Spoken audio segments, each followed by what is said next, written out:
Okay, so we're going to start by discussing some motivation. I can't see my slides here, so I'm probably just going to have to be like pointing over here a lot. Okay, so why do we care about reproducibility in general in a scientific context? Why should we care about making sure that our code is freely available, making sure that we do have all of the sort of tools that we have used to produce our study, and that making sure they're freely available. So what I was going to do is just talk through a few kind of just anecdotes. And some of these I came across, I think it was at the RStudio conference in 2019. It was February. It was the last flight that I took for several years. And then yeah, just sort of really the talk was really about sort of thinking about reproducibility and sort of some of these issues that arise when you don't have something which is available for others to be able to scrutinize. And maybe that's a good thing. We're having this sort of discussion before around it can be really hard to put something out there online knowing that other people are going to look at it, potentially they find mistakes, but then through science is a sort of a measured is a bit of a sort of stochastic process, but you hope that over time it sort of is increasing, and so you hope that these mistakes can be found, and it's a way to be able to do that. So this was kind of an interesting story. This was called like the battle over supercooled water. I'm not a physicist, so forgive me if I get this incorrect, but essentially there were these two research groups that were trying to understand the sort of theoretical properties of water, where it could occupy multiple states depending on the properties of its temperature and density. And so one group, I think, believed that there wasn't this alternative state of matter for water didn't exist, and this other group believed that it did. They both were using sort of similar-ish kind of computational models, but were getting different results. And this eventually led to, although you can read about the article here, the war over supercooled water.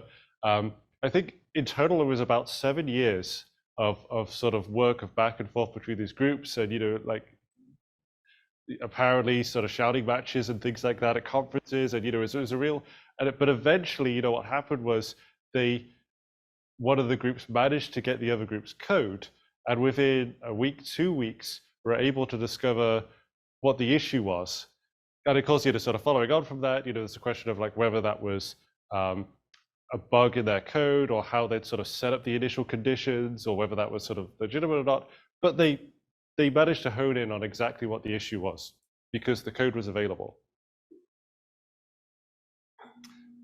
This was another paper that was, again, I'm not an economist, so forgive me if I get this incorrect, but this was an influential economics paper called Growth in a Time of Debt. And it had this sort of particular quote in it saying that when a country owes more than 90% of its GDP, it slides into recession. And again, sort of article talking about this manuscript. So it's kind of an interesting story again about sort of what happened there. About this was a very influential paper, but then when actually I think it was a PhD student who went back over the results, and it was an Excel file, and they had sort of by country, and so they're looking at essentially this kind of regression between the amount of debt a country owes and its GDP, and discovered that in the Excel cells they had missed off, sort of where they sort of like sort of copy all of the cells to do the regression. They had missed out a few countries, and it just happened that those countries basically kind of nullified the kind of key result. So again, if that was available, then it would have hopefully wouldn't have gotten to that point.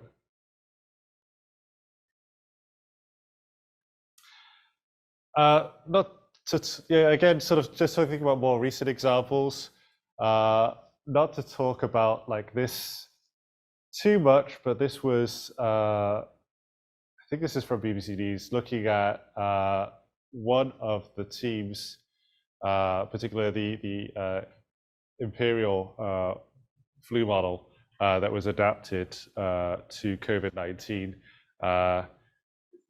Again, incredibly influential model that led to some of the sort of policies that the UK adopted early on in the pandemic, and then a lot of other countries sort of followed in suit.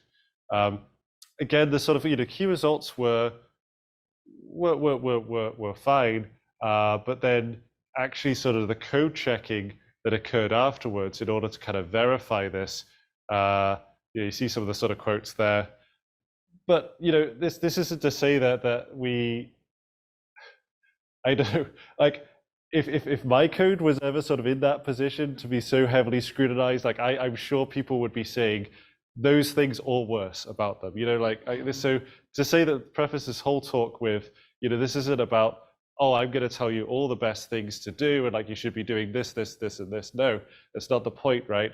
The point is that we try to make our science, our research as reproducible as possible, and that is always going to be a bit of a journey, not a destination, right? And so I'm going to sort of provide some kind of tools to show how maybe you could try and do this in such a way that hopefully people would say slightly nicer things about your code than this, but to also say that for the most part we don't put enough emphasis on this kind of work as well. Sort of journals don't often demand that we provide code along with our manuscripts when we submit them. So why do it? Yeah, it can be a bit of a hard thing. At the end, you've written up something, you put in a lot of work, and then suddenly now there's all this extra piece of work you've got to do to make sure you get your code sort of ready for others to work with it.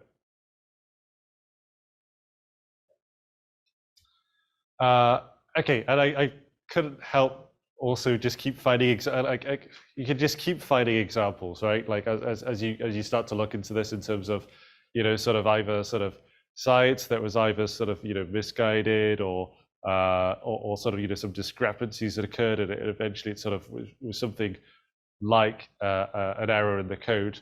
And so this is, I think this came out on the 17th, I want to say, this preprint, and then it sort of did the rounds on Twitter, because what this paper was basically saying was that you have these sort of deep learning language models, like BERT, so all language models for a period needed to be named after Sesame Street characters.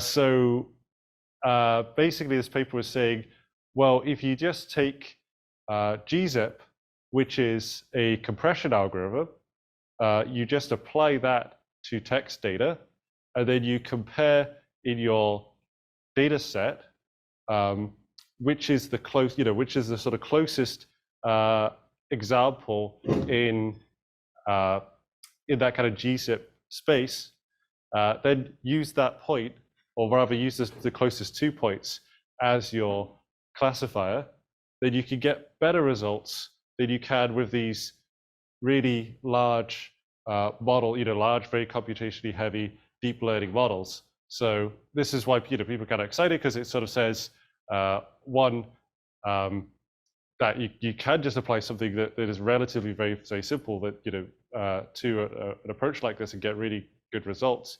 And secondly, we don't really know what these models are doing as well. Like it's sort of, if we can do this just without even doing any model fit, and what's going on here. So that caused a bit of a buzz. But then I think about 5 days later, because all the code was available online, someone had an ML researcher had put up a blog post to say, oh, actually, hang on, maybe not. And then we're looking at some potential discrepancies in their code and how they were sort of calculating, in particular, I think it was just the classification score. And once they sort of did the recalculation, the results were still good, but maybe not quite as like, sort of competitive as they maybe looked initially. But I think again, this is a good story because the code was available, and so now everyone has learned something through this process. Again, it's it can be hard as a researcher to do something like that and then have a mistake be found, but yeah, I mean this is it's an opinion, right? It can be really difficult. Basically, I've been there as well, but I think this is how we kind of progress, right? We all are able to sort of learn something. We're able to sort of discover mistakes quickly. Okay, so that's all the sort of anecdotes, but then in general, where are we in terms of code reproducibility? And I mean, the short answer is not great. So this is, I tried to remember where this review came from. I think this was looking at any sort of applied biological mathematical model. So the study tried to just basically find every single model within a sort of subsection of the literature. They found 7,500 models, and only 11% of them were sharing any code. Interestingly, they tracked this over time and found that only had increased up to 18% by 2018. Even when code was shared, it did mention that documentation is very suboptimal, which I think is a nice way of saying, yes, you have given the code, but there's no possible way to actually know how to run it or know how to get the results that were in the paper. And then this was another empirical evaluation, slightly smaller number now, 455 models, all models that were deposited within biomodels, which is an open source database. And so again, this is where people are actually providing code, but I found that only 51% of them provided sufficient documentation. Said that 12% could be salvaged with trial and error efforts or after communicating. And again, maybe as a sort of as a general kind of principle, how do we want our papers to be like that? Do we want sort of our research to be at that level where only 51% of the time people can actually understand it enough to get the result, or that 12% of the time people have to try and do some trial and error to figure out what's going on? Okay, so yeah, just to say that in terms of sort of benefits of reproducible code, sort of based on that. So obviously you can facilitate collaboration. I've had collaborations that have formed because I've put some code up. Others have sort of looked at it and had some questions about it, and from that end up sort of being involved in a study. And so it can help to make sure that your research is as kind of relevant as possible, as usable as possible. It helps, well, obviously it helps with validating results, because at least you're saying that in principle, if you have the data, then you are able to generate the kind of key results that you're showing in your study, right? So that's kind of one of the kind of litmus tests, which is in principle, if you have the same data as the study authors, could you reasonably, in a reasonable amount of time, with a reasonable amount of resources, reproduce the results that they show? And obviously, it sort of increases transparency and trust as well. As you see before, we're able to sort of spot mistakes earlier, quicker. We're able to sort of be able to scrutinize these findings a bit more, and ultimately just adds robustness to our findings into the literature. And it also sort of add as well that it's a kindness, right? I mean, it's part of a sort of a scientific social good. You're providing something which is going to be hopefully useful, not just in terms of reproducing your own results for that study, but then also maybe showing people how to perform that type of study if they have that kind of data as well. And I'd say to yourself as well, because again, there's been times where I've gone back to code, and I'm sure everyone has a similar story, and asked myself, why did I not document any of this, and what's going on? And it's like it was this written by someone else. I don't know. Versus the times when I did decide to take the time to document the code, and I was able to just sort of get back in straight away, where I left off. Okay, so basically for the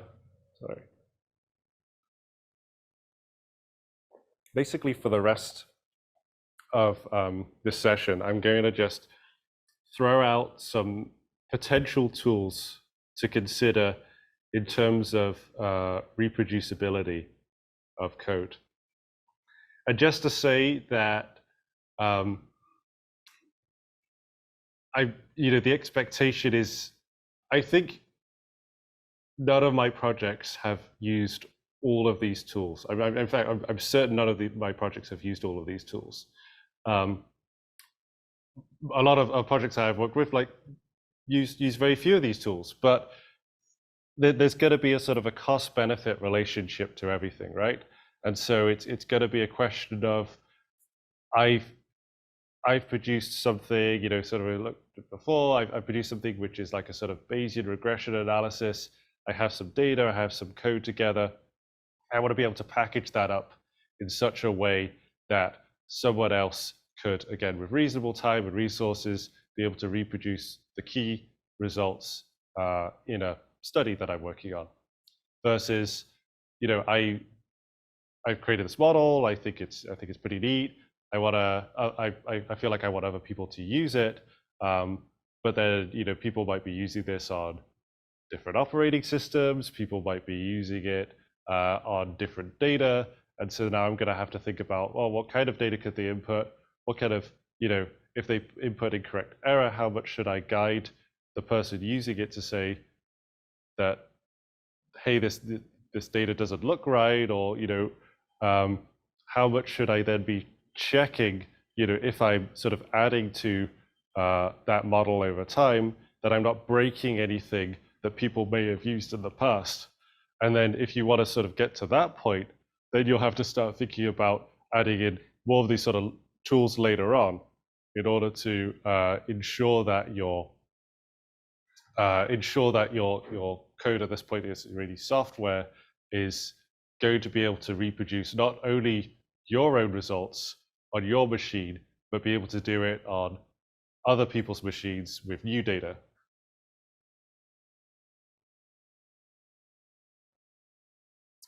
Okay, so number one, adding code comments. Like this one. Again, I have written many comments which look like this, where I label something and it's extremely obvious what the thing is. And it's always like, a compulsion that I need to write something down. And so you say, yeah, that's a stop sign. So the first step is really just thinking about, you're at the point where you have some code, you have some script, it's sort of working on your machine, it's producing some results. How do I now get to a point where someone else could look at the code and not just fall over and not just actually be able to sort of kind of reasonably kind of go through it. And so there's a few things you can try. One of them is adding in code comments, and it's interesting. So one of the kind of principles around this is thinking about when you're writing out code, including the why, not the what. So if you have written your code well enough, in the sense that you have variable names which are meaningful, and not just, sort of random letters of the alphabet, but, sort of variables which are meaningful to what the variable contains, and then, sort of function names which again are meaningful to what the function does, then the what should be fairly self-evident by just going through the code. And so the sort of comment should be more about the why. Why are you doing this? Like why are you doing this section? Like, okay, you're trying to transform some data. Why are you doing it? Because I want to put it into a model, say, for example, right? So you can do this in two ways. You could either sort of, as you're going through code, you're saying, well, this section is all about, trying to get to the point where we have our data, which is adequate in order to then cast it into Jack, say, for example. Or you could use it specifically to comment a function that you've developed, say. And so in that case, then you want to just think about what are your inputs, what are the expected data types for those inputs, what's the output going to be, are there any potential side effects? So does the function change anything that we haven't observed inside there? And just some, sort of general guidelines, and maybe even including examples as well of how to use a function as well. And when you start to read about this stuff, you'll see, that there's a lot of sort of very strong opinions. But for the most part, especially about like how you sort of label variables, what your comment should look like, how many characters they should be, when you skip to a new line or not. But in general, it's like a piece of writing, right? It's a writing style. It's nice just to be consistent, right? That's probably the easiest way of being able to just sort of read code immediately. So here's an example. So it looks like I have some data. It looks like it's probably row level data because I'm grouping by two variables, an age group and date. I then summarize it by counting within that sort of age group date strata, how many rows there are, and I call those cases. And then it looks like in the next bit, I'm calling ggplot, and I'm plotting out along the x-axis the date, the y-axis the cases, and then I'm going to have separate lines representing each age group. So any thoughts? What I could add there as a comment?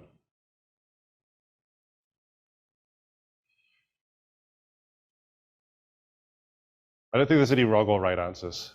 As I say, like this is a opinionated, both in in terms of the talk and also sort of what might go here.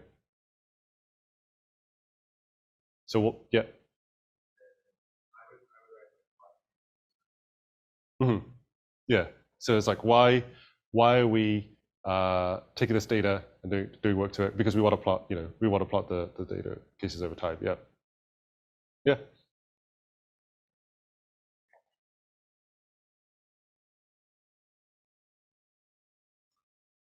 Okay. So one, looking at kind of code comments and then thinking about refactoring your code in such a way that you're giving your variables, say, meaningful names, you're giving your functions meaningful names. So step two, then you could start to think about how to modularize your code. And so again, often when you're sort of trying to sort of get something to run for the first time, you're sort of hacking it together, you're sort of copy and pasting some stuff from Stack Overflow to see if that works or not. And then you have this sort of large omnibus script, which is kind of doing everything.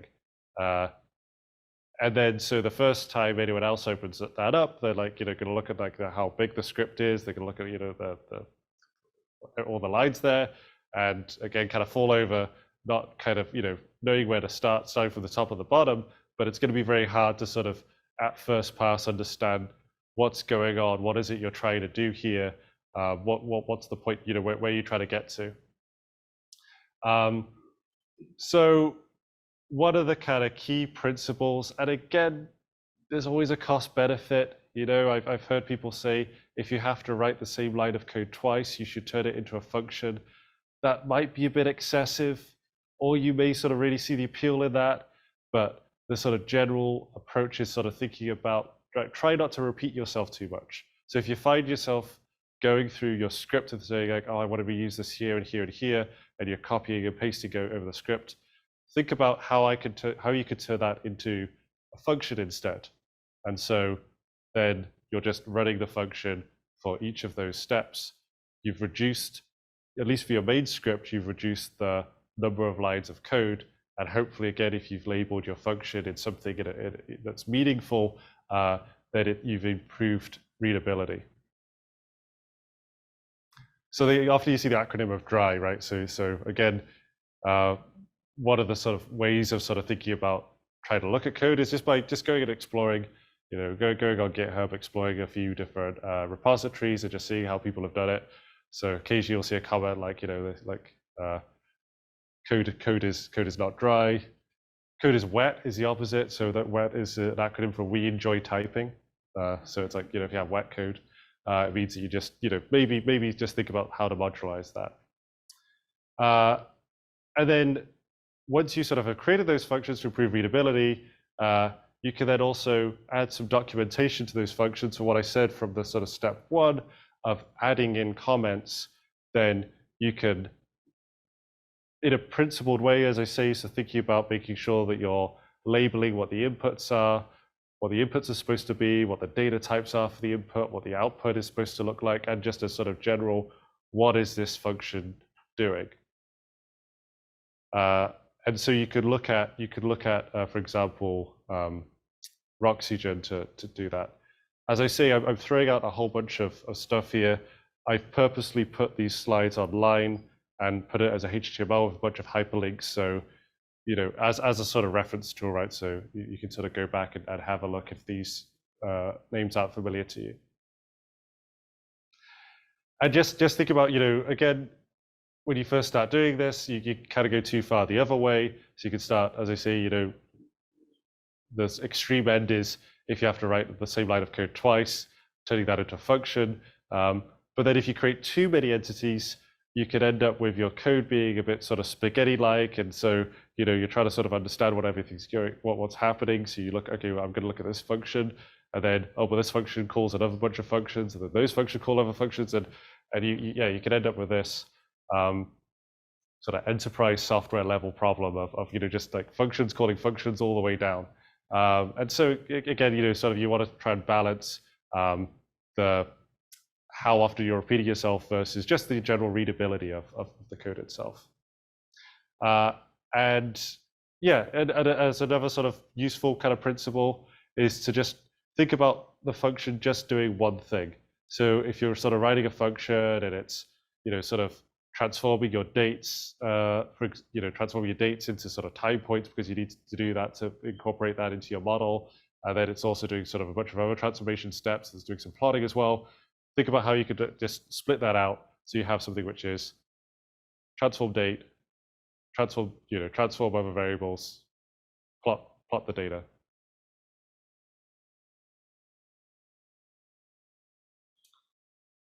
Okay, so here is an example, again, not incredibly realistic, but then not entirely dissimilar to some things that I've written when I've sort of just been, you know, hacking some stuff together. So it looks like we have the same kind of code layout that I had previously. In the first block, I have a data that I'm then doing the same thing. I'm grouping by age group and date. I'm summarizing that. I'm then calling ggplot on that to then plot a line plot of the cases over time by age group. But then it looks like I have some other data that I'm doing that on as well. And it looks like the data is in the same format. It's called data 2, and it's the same format as data because I need to do all the same steps to it again. And then now it looks like I have a third a data object, which is called group data, and that it looks like has already been grouped, so I just need to run some plotting on it. So how might we try and improve the readability of this code? just some random thoughts. Again, there are no right answers, right?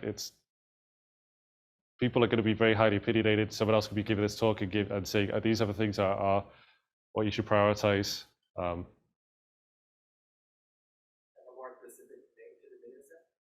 Yeah, more specific name to the data set, absolutely. Yeah, what data and data two, group data, like group data is slightly more specific, but not really. Like what is the data? Yeah, that's a good point.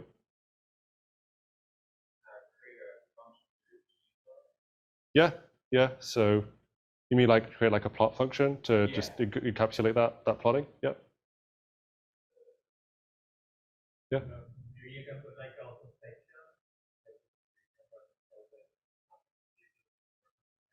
So you right at the back. So you put what? Sorry. Like you can put like a comment that says like intersection of like. Yeah, for sure. Yeah. So this is how I've done it. But those are all excellent points, and I think actually, go back over this data, over this code. Sorry, I think doing all three, so making sure my variables have names which are more meaningful. As you say, creating the function for plotting the data, and here I've also created a function for grouping the case data, and then having a comment at the top to say, what is it that I'm actually doing here? I'm trying to plot 3 data sets. Well, okay, maybe why are you trying to plot these 3 data sets? But okay, so I've created a function at the top to just group the data together. So I've just called that group case data, and then I've created another function down below which will just run ggplot on it, which is called plot case data. So again, trying to sort of think about making sure that I'm separating out what each of these are doing, right? So one function is just grouping, transforming the data to get the cases. The second one is just doing the sort of plot case data. And trying to be consistent in terms of my naming convention. So I'm trying to start with a verb for my function because functions do something. So okay, generally I'll try and start with a verb, and then I'm using what's called snake case, which is everything is in lowercase, and then if there's any spaces, I replace them with underscores.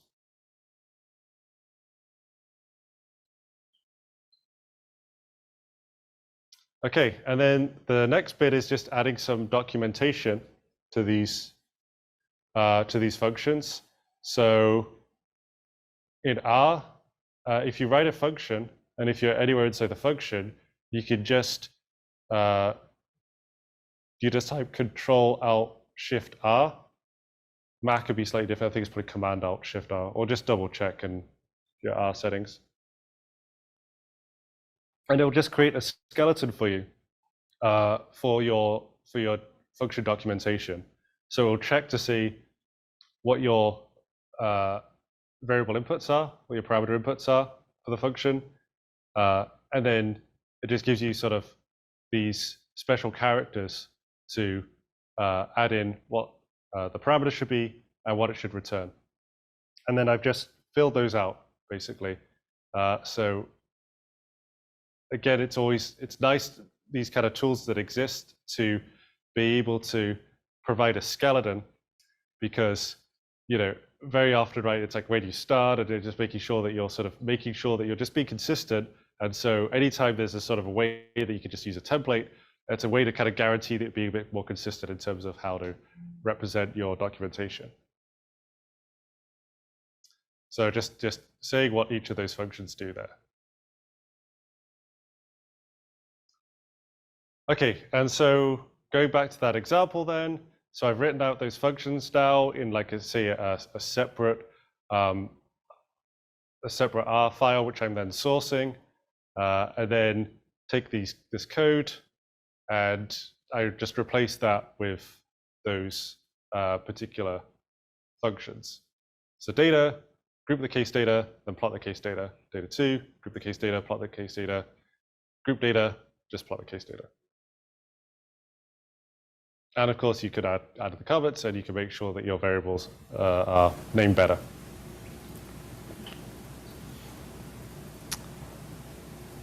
Okay.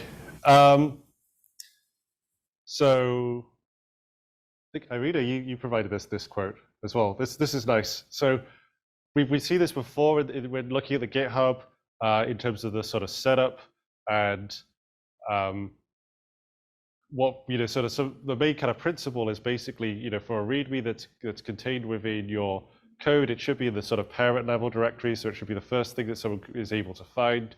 Very often this is written in Markdown because with tools like GitHub, it'll automatically format that for you, and it will have it along with your GitHub repo so that when someone first clicks on it, that'll be the first piece of documentation they see.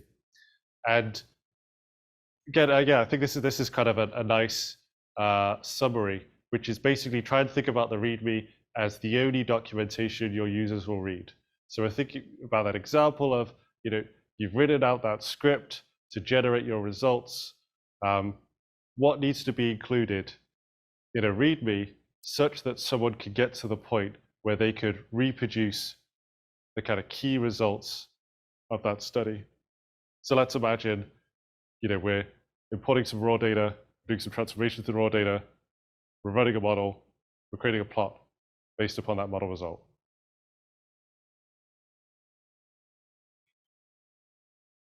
Any ideas about what you might want to include? So imagine that the repo, it has that script, maybe it has a raw data folder, that's it, and a README.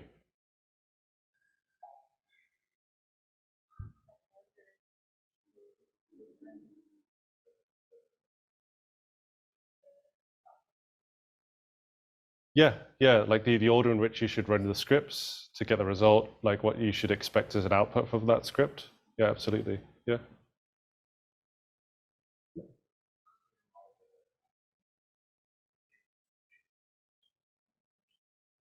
So just speak up a little bit more, sorry.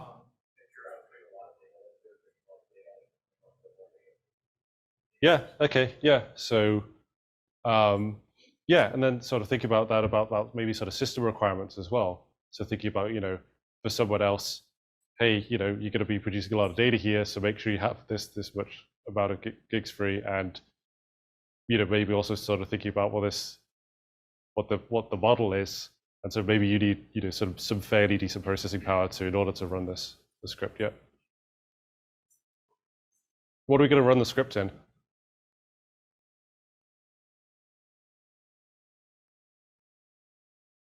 Probably R, right? What version of R?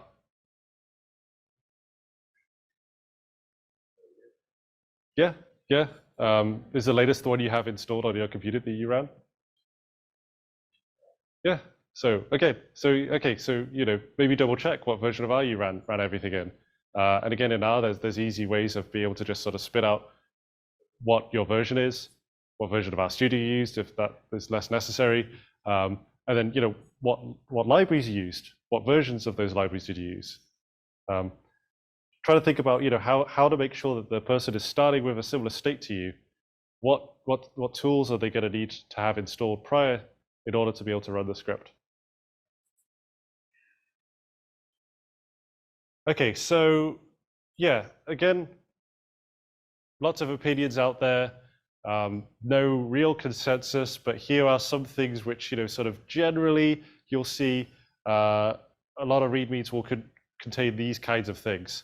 So sort of starting with maybe what the project name is, what the study name is, what the purpose and objective of the study was, what are the sort of methods and technology you should use. So just try to sort of guide the person to say, hey, we're using a Bayesian model here. You should maybe know a little bit about that if you're going to try and run it, or help someone who does, because this is what you're going to have to sort of work with. And then also just talking about who's leading the project, who's contributing to the project. So who do you contact? Basically, who do you contact if something breaks, if something doesn't work? Then you can consider having a getting started section. So what we were saying before about what do I need installed on my machine in order to run that script, and what script should I run? So think about, first, Make sure you have R installed. What version of R you have installed. Make sure you have these libraries installed. These are the dependencies that we use. Then run this script. Okay. So just think about, what are the sort of steps you need to do that. You could then include sort of any sort of featured, use of like a notebook, say in R Markdown, any analysis or deliverables. For larger projects, if something's really complicated, you might consider a schematic. If you've got a lot of subfolders there, maybe a schematic laying out what the sort of general structure of your directory looks like. And there's also a really cool thing where you can use R Markdown. So you can create your README in an R Markdown, which means that you can kind of go through, run code, produce that result, and then use the R package, use this which then compiles that into a Markdown for you that will then just sit as a README on your GitHub repo. So then your README can then also include, this is the example output that you should expect, and here is the code that I use to run the main output of the analysis. So again, just think about all those sort of steps to someone is looking at this for the first time, right? How do they get to the point where they can reproduce those kind of key results?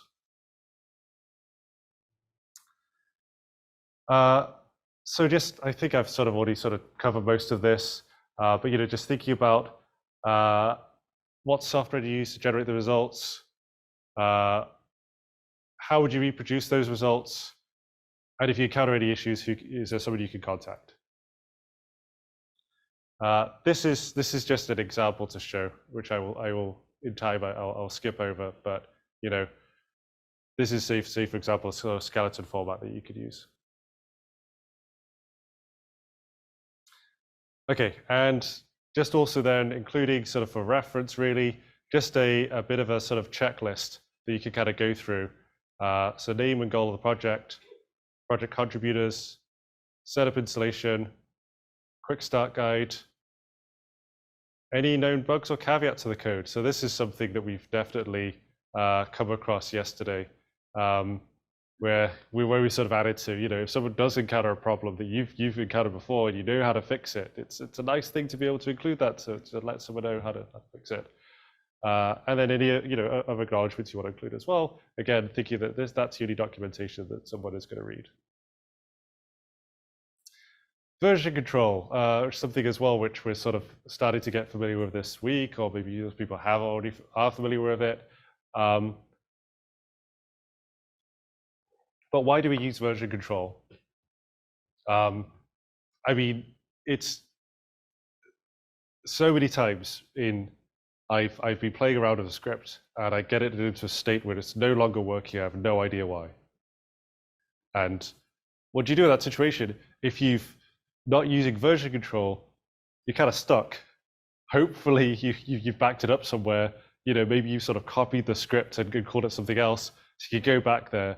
But then if you keep doing that, quickly your repo is going to balloon. You're going to have, in your folder, you're going to have so many sort of scripts with different version names, and you don't, and it's going to be so confusing to know where you were, what's going on.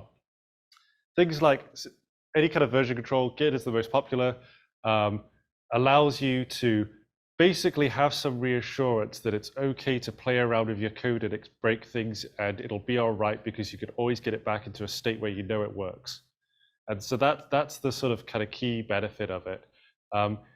Others are as well that, especially when you're working on collaborative projects, Git tracks everything about who wrote what line of code when. And so you can kind of go and sort of something doesn't make sense to you. It's like, did I write that? Did someone else? With Git, it's very easy to just kind of go through, see who wrote the line of code, and just ask them what it was that they were trying to do. So that's the advantage of it. Again, I'm not going to explain the how, but really the sort of why. It allows you to just have some reassurance that you can play around with your code and break things. And then Git is something that you can just set up on your own machine and just run it on your own machine. And it's a healthy practice to whenever you're starting anything, even if you think it's not going to go anywhere, just running Git in it, which just initializes it as a Git repository, and just it's like flossing, right? Like no one kind of there's some effort to it, and just sort of starting out, forming a habit. It's kind of hard to sort of get into initially, but then after a while it just becomes I'm just going to do it. It's a sort of similar thing, right? You just get into the habit of doing it, and just think, doing it almost subconsciously, right? Just run that Git in it initially, and then you find yourself just naturally sort of adding in, committing changes. But what if you want to then take that and then share it with other people, especially if you sort of want to share it so it's open for others to use and download and install, then you want to use something like a code hosting platform like GitHub, which interfaces with Git, but is separate to Git. You can use other code hosting platforms such as GitLab. And so it provides that sort of centralized storage. You can then do things like you can track issues with it. You can incorporate more documentation in terms of a wiki. You can use it to then, if it's a large scale project and people are working on several pieces, you can, it has a lot of tools in order to allow people to then kind of collaborate together. You can set milestones to say, what do you want to do to accomplish at each step. There's a lot of really nice tools to sort of be able to sort of share your code easily. One thing I would sort of mention here as well is often when you're creating a GitHub repo for the first time, it'll ask you what kind of license you want. It's important to choose what license you want to use, and that hyperlink, you can click on it, and there's a sort of simple guide to sort of talk about that. If you don't have a license on your GitHub repo, people can't use your code. In a sort of legal context, people can look at it.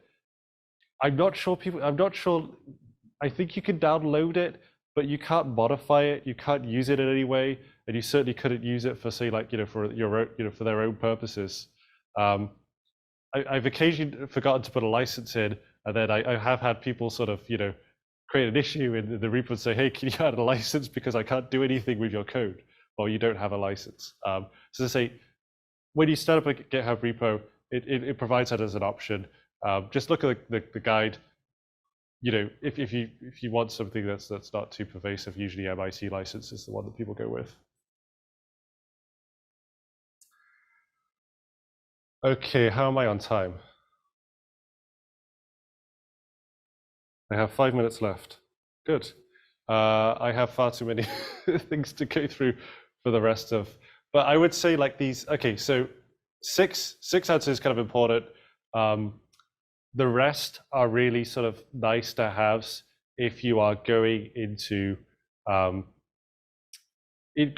sort of more kind of complex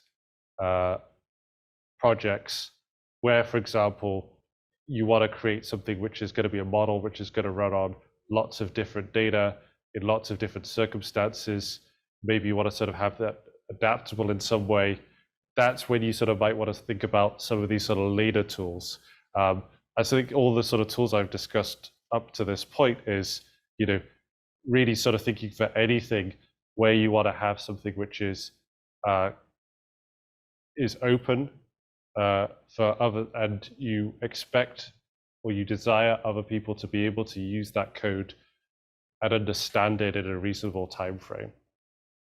So using a coding style guide, this is an example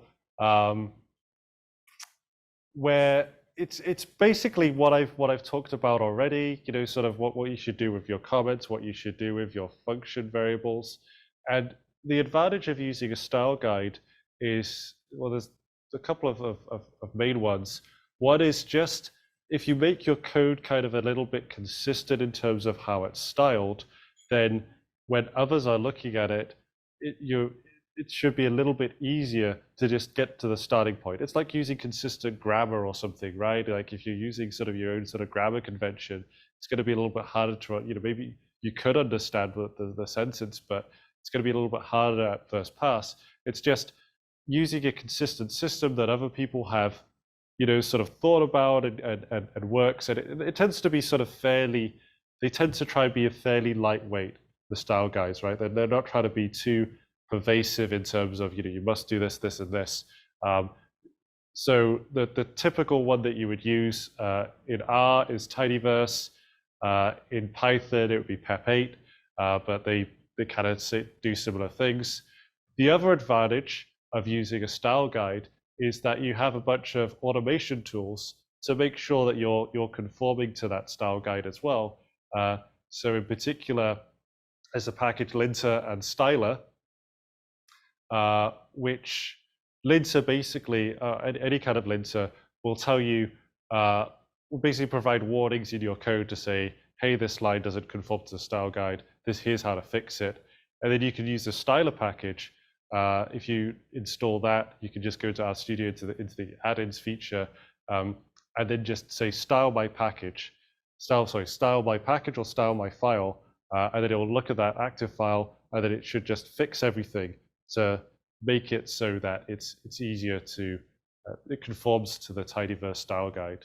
It does things like, sort out spacing and things like that, sorting out, making sure that you don't have sort of, very often when we're sort of doing sort of the tidyverse piping and, things on the same line, just making sure that everything's on separate lines. Again, it just improves readability.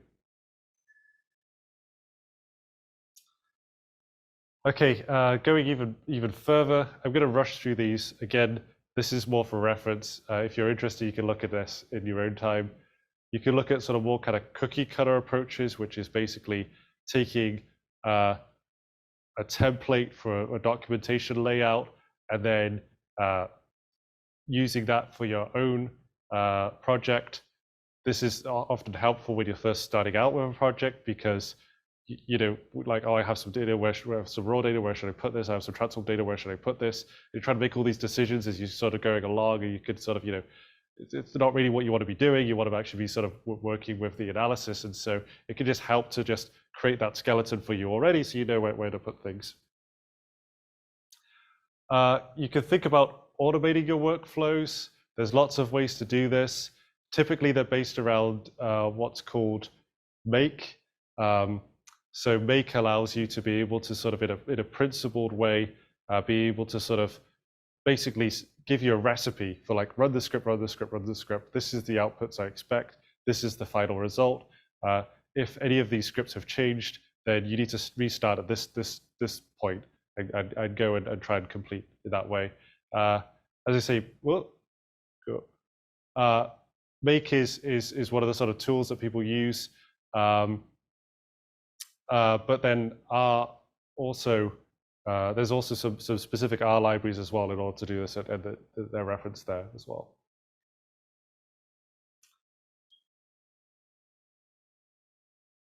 Sharing the same environment.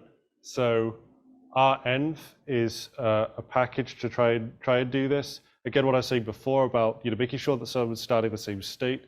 You can either say you need this version of R installed, you need these libraries installed, and they need to all be this version because I've ran it on my computer and it's had these versions installed and I know it works.